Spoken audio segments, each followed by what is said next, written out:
Hi everyone, today we will do legal dictation exercise number 47. So, ready? Start. It is contended that the action of the state in not regularizing the employees was not fair within the framework of the rule of law. The rule of law compels the state to make appointment as envisaged by the Constitution and in the manner we have indicated earlier.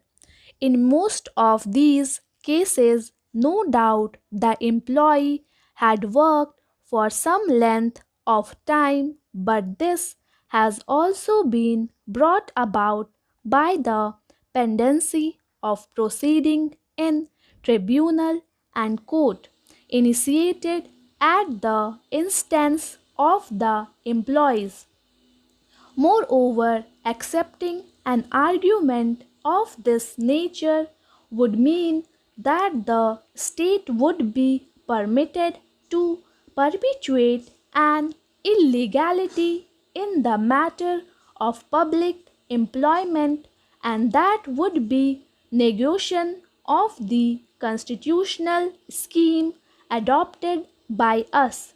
It is therefore not possible to accept the argument that there must be a direction to make permanent all the person employed on daily wages. When the court is approached for relief by way of a writ, the court has necessarily to ask itself whether the person before it had any legal right to be enforced. Considered in the light of the very clear constitutional scheme, it cannot be said that the employee have been able to establish a legal right to be made permanent even though they have never been appointment in term of the relevant rule or in adherence of Article 14 and 16 of the Constitution. It is argued that in a country like India, where there is so much poverty and unemployment, and there is no equality of bargaining power, the action of the state in not making of the employee permanent would be Article 21 of the Constitution.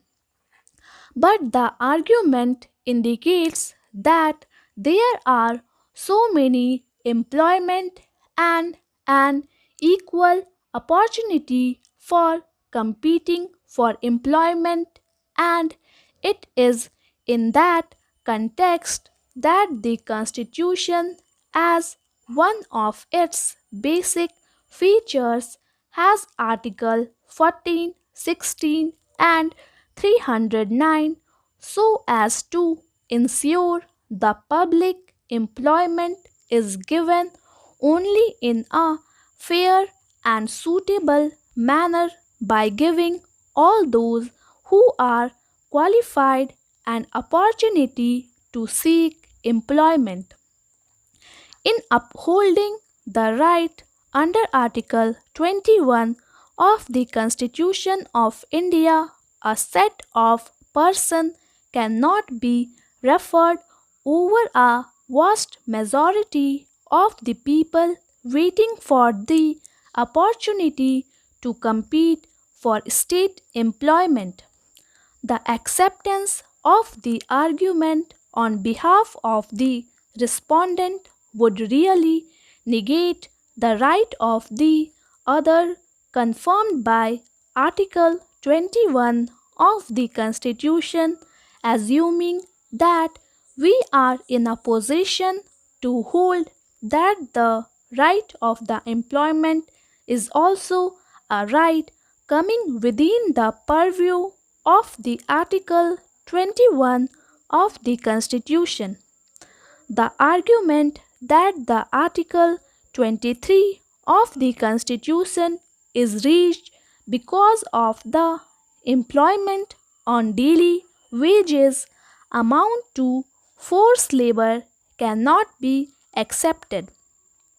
After all, the employees accepted the employment at their own violation and with eyes open as to the nature of their employment.